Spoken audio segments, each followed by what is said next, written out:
Welcome, visitor, to Thermopylai. My name is Leonidas. I am a king of Sparta.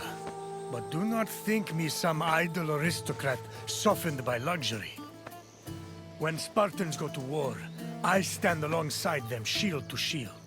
And my spear tastes the same blood as those of my men. Thermopylae stirs many feelings in my heart. Rage at the Persians' arrogance. Regret that I could not do more. But mostly, I feel proud. Proud of my city, and of my men, who fought to protect the very soul of the Spartan people. For those few fateful days, they were my brothers. I miss them all.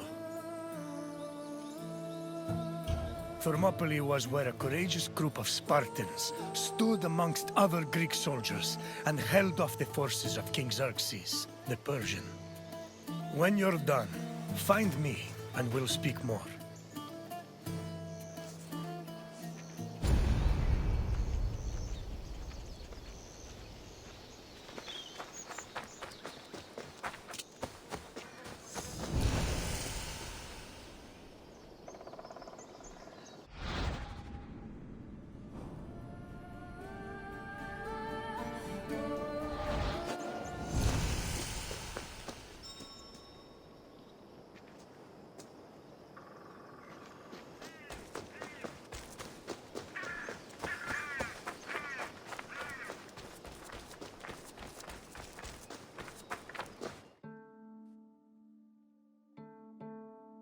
The Persian king Darius's cries of rage echoed for years after his humiliating defeat at Marathon.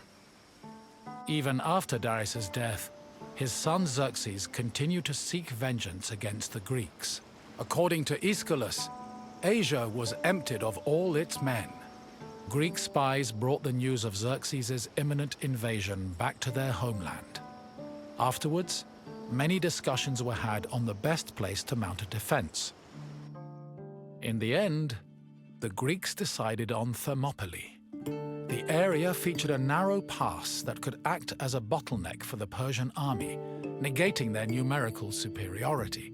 It also offered naval advantages, offering the Greek fleets opportunities for flanking. 5,000 Peloponnesian Greeks set up at a fort near the entrance of the narrow passage, otherwise known as the Hot Gates. Leading them was Leonidas, a Spartan king who prided himself on supposedly being a direct descendant of Heracles. Leonidas was accompanied by several elite soldiers who together made up the famous 300 Spartans.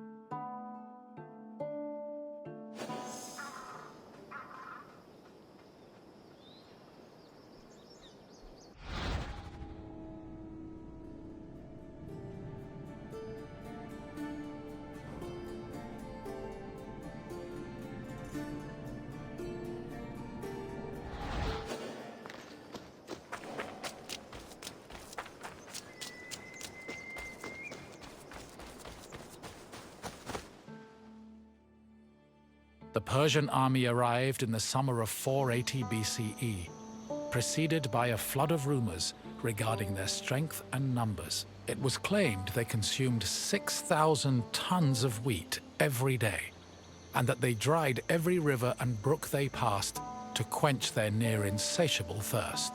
During their march to Thermopylae, the Persians faced no opposition, and in fact, increased their numbers further by recruiting more soldiers from other Greek cities and places like Thrace.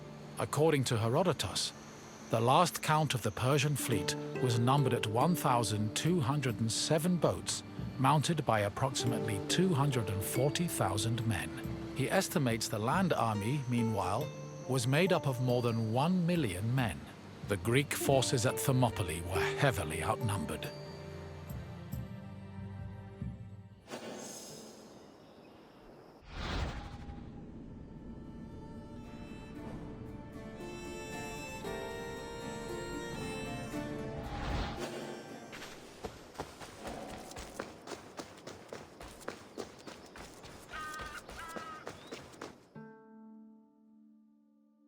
Xerxes believed that at the sight of his massive army, the Greeks at Thermopylae would flee in terror.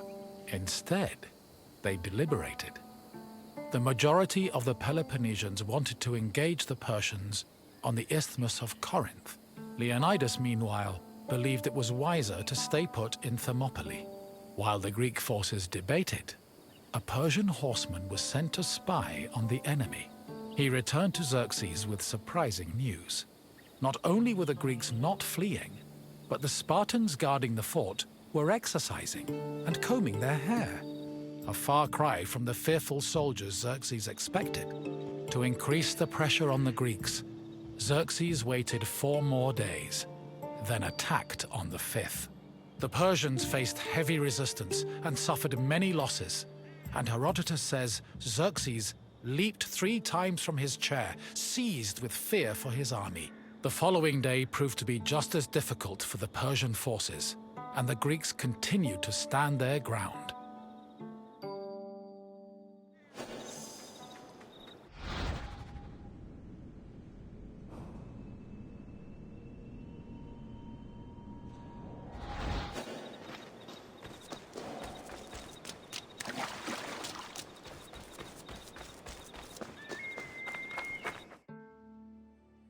The Persians seemed poised to be held at Thermopylae indefinitely, until an inhabitant from the region came forward with information. He told the Persians of another route which could take them around Thermopylae. A Persian contingent was sent to verify the information. While there were Greek soldiers stationed to guard the route, they were forced to flee from the Persians. Thus, on the 3rd day of the battle, the Greeks were surrounded by their enemy.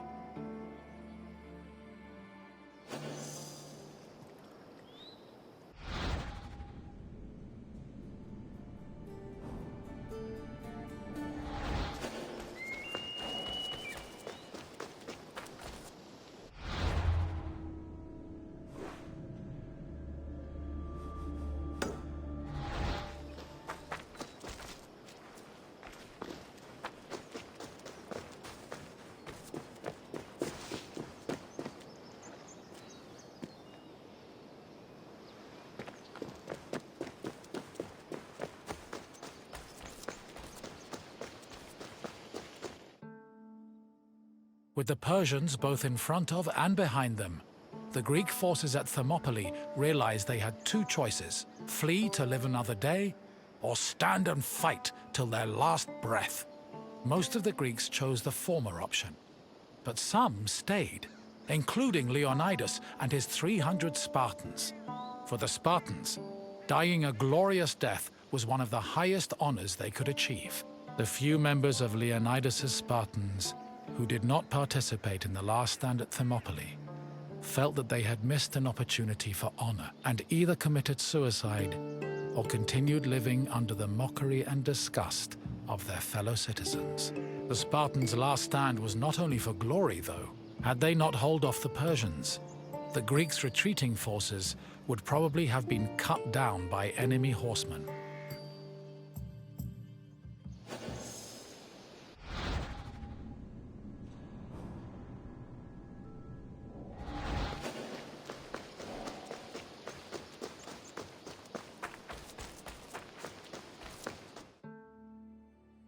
On the morning of the 3rd day, King Xerxes was assured of his victory.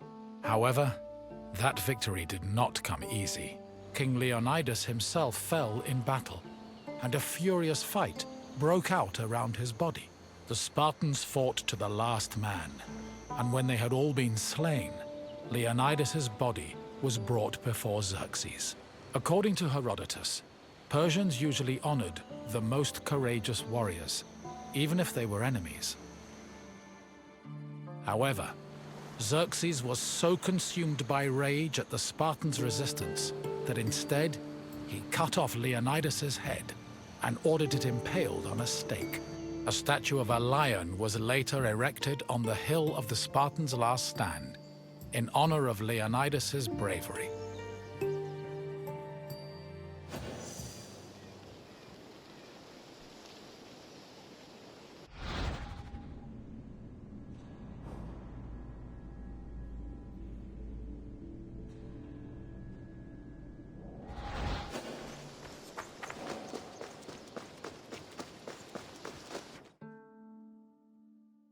Though they were victorious, the Battle of Thermopylae shook the morale of the Persian army. They had lost thousands of men, while Greek casualties only numbered in the hundreds, and due to the sacrifice of the Spartans, the rest of the Greek army had been able to successfully retreat and regroup.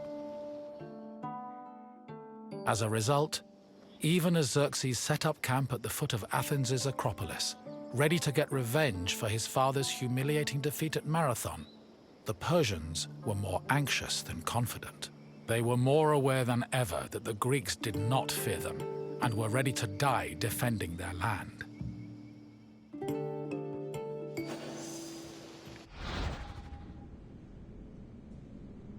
Though they were victorious,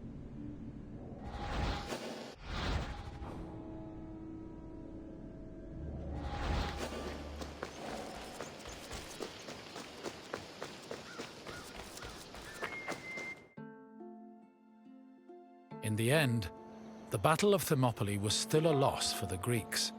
However, the battle gave the Greeks a boost in morale that carried them all the way to their decisive victory over the Persians in the Battle of Plataea in 479 BCE.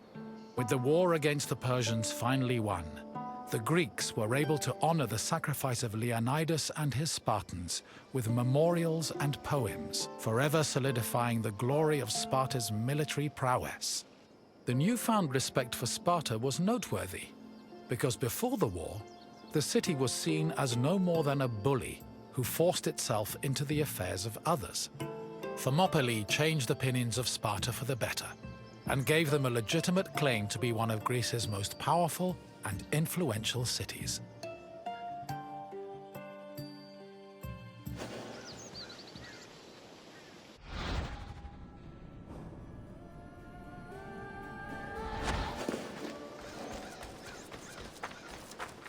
You've finished.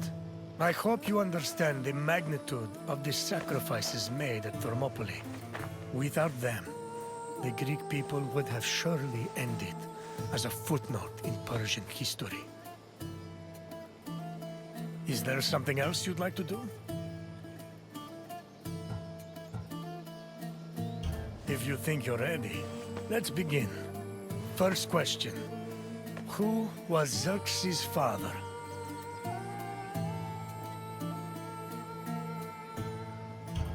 Yes.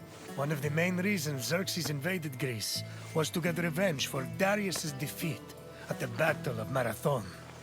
Another question for you. Which battle is seen as the final victory against Xerxes' Persian forces? No. Try again. The Battle of Marathon took place long before Xerxes invaded. Try another answer. Which battle is seen as the final victory against Xerxes' Persian forces? Correct. The Battle of Plataea helped put an end to Xerxes' invasion. One last question. How many Spartans fought at the Battle of Thermopylae?